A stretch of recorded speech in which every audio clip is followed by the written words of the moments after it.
શિયાળામાં આરોગ્યની સંભાળ. અત્યારે શિયાળાની શરૂઆત થઈ રહી છે. ધીમે ધીમે ફૂલગુલાબી ઠંડી જામી રહી છે. આવી ઋતુમાં કયા ખોરાક ખાવાથી હેલ્ધી સ્વસ્થ રહી શકાય?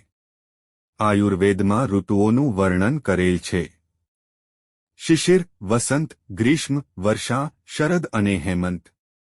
તેમાં શિશિર અને હેમંત ઋતુને શિયાળાની ઋતુ કહેલ છે. ઠંડીની ઋતુમાં જઠરાગ્નિ પ્રદીપ્ત હોય છે. આ ઋતુમાં શરીરના છિદ્રો અને રૂંવાડા ઠંડીના કારણે સંકોચાઈ જાય છે, જેથી શરીરની ગરમી બહાર જઈ શકતી નથી, જેથી શરીરની અંદરની ગરમી અંદર જ રહે છે. આ જ કારણે આ ઋતુમાં જઠરાગ્નિ વધુ પ્રદીપ્ત હોય છે. હવે જો આ પ્રદીપ્ત જઠરાગ્નિને વ્યવસ્થિત આહાર ન મળે તો તે શરીરની સાત ધાતુરસ, રક્ત, માંસ, મેદ, અસ્થિ, મજ્જા અને શુક્રનું પચન કરવાનું ચાલુ કરી દે છે. જેથી આ ઋતુમાં સ્વાસ્થ્યપ્રદ, ગુરુ અને સ્નિગ્ધ આહાર લેવાનું વિધાન આયુર્વેદમાં કરેલું છે.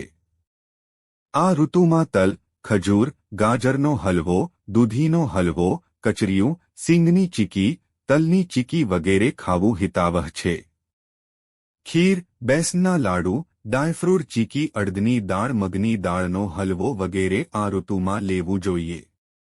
આ ઋતુમાં દહીં લેવું પણ હિતાવહ છે, કારણ કે દહીંનું વીર્ય ગરમ છે. દહીંમાં સાકર કે મધ નાખીને લઈ શકાય છે, પરંતુ તે વાત ધ્યાનમાં રાખવી કે દૂધ અને દહીં ઉપરી કદી પણ ન લેવા. ઠંડીની ઋતુમાં ઘઉંની રોટલી લેવી બલ્બ છે, તથા તે પચાવવામાં પણ ભારે છે. આ ઉપરાંત બાજરી ગરમ હોવાથી તે પણ લઈ શકાય છે. મકાઈની રોટલી પણ આરોગ્યની દૃષ્ટિએ શ્રેષ્ઠ છે. શાકભાજીમાં દૂધી, કદદુ, પરવળ, પાલક, મેથી વગેરે શ્રેષ્ઠ છે. લીલા પાંદડાવાળા શાકભાજીને પાણીમાં ઉકાળી તે પાણીમાં પાંદડા નીચોવી લઈ તે પાંદડાને તલના તેલમાં કે ગાયના ઘીમાં શેકીને ઉપયોગ કરવામાં આવે તો તે ખૂબ લાભપ્રદ છે. આ ઋતુમાં સફરજન, ચીકુ, દ્રાક્ષ, પપૈયા વગેરે ફળો ફાયદાકારક છે. પરંતુ આ ઋતુનું શ્રેષ્ઠ ફળ આમળા છે. આમળાએ આયુર્વેદમાં રસાયણ બતાવ્યા છે. તે વયસ્થાપન પણ છે. આ ઉપરાંત ડ્રાયફ્રૂટ જેવા કે બદામ, અખરોટ, પિસ્તા વગેરે લઈ શકાય છે. રોજ સવારે નાસ્તામાં 2 ચમચી ચ્યવનપ્રાશ, 5 થી 7 નંગ પલાળેલી બદામ તથા કાળા તલનું કચરિયું 2 ચમચી અવશ્ય સામેલ કરવું જોઈએ. કાળા તલ શ્રેષ્ઠ છે.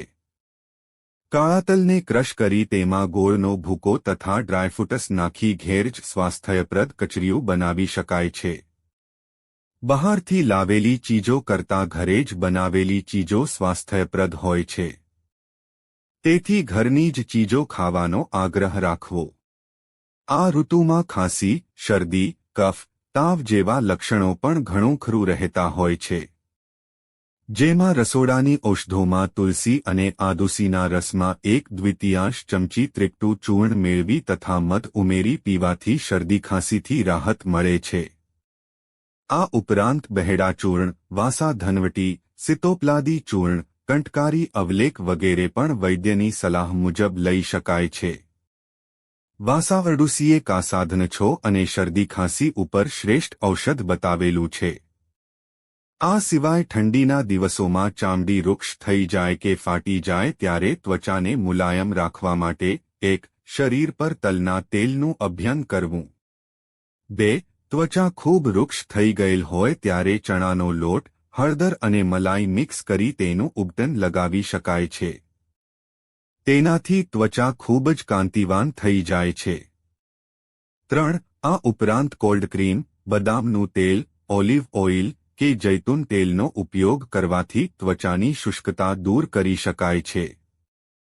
4. સરસબદામ, કોપરેલ અને જૈતુનના તેલ વડે શરીર પર માલિશ કરીને થોડીવાર સૂર્યના હળવા તડકામાં ઊભા રહી સાધારણ ગરમ પાણીથી સ્નાન કરવું. જેનાથી શરીરનો થાક ઉતરી જવાથી સ્ફૂર્તિનો સંચાર થશે. અને આપણી ત્વચા પણ તંદુરસ્ત અને તાજગીભર બની રહેશે, જે ખૂબસૂરતીમાં ચાર ચાંદ લગાવી દે છે. શિયાળામાં વાળની માવજત. શિયાળાના ઠંડીના કારણે વાળની યોગ્ય માવજત કરવી જરૂરી બની રહે છે. અઠવાડિયામાં 3 વખત હેર ઓઇલ માથામાં લગાવવું. શિયાળામાં ખોડાની તકલીફ સામાન્ય રીતે વધારે પ્રમાણમાં જોવા મળતી હોય છે. ખોડો હોય તો તે દૂર કરવો, અને ખોડો ના હોય તો પણ વાળના સંરક્ષણ માટે નિયમિત વાળમાં ઓઇલિંગ અને મસાજ કરતા રહેવું. આમળા અને સપ્તાહલોહનો પેક મધકેળા અથવા કુંવરપાઠાના પલ્પની સાથે માથામાં દર અઠવાડિયે 1 વખત લગાવવાથી વાળની કુદરતી ચમક તથા વાળનું મોઇશ્ચરાઇઝર જળવાઈ રહે છે. આમ, ઋતુચર્યા પ્રમાણે શિયાળામાં જો પથ્યાપથ્યનું પાલન કરવામાં આવે તો શિયાળો પૂરા વર્ષ દરમિયાનની ખૂબ જ સ્વાસ્થ્યપ્રદ ઋતુ બની રહે છે. તમને આ વિડિયો પસંદ આવ્યો હોય તો વિડિયોને લાઇક કરજો, ચેનલને સબસ્ક્રાઇબ કરજો અને બાજુમાં આપેલા બેલ આઇકન પ્રેસ કરીને ઓલ પર પ્રેસ કરજો, જેથી તમને વિડિયોની નોટિફિકેશન સૌથી પહેલા મળતી રહે. અને વિડિયો છેલ્લે સુધી જોવા બદલ આપ સૌનો આભાર.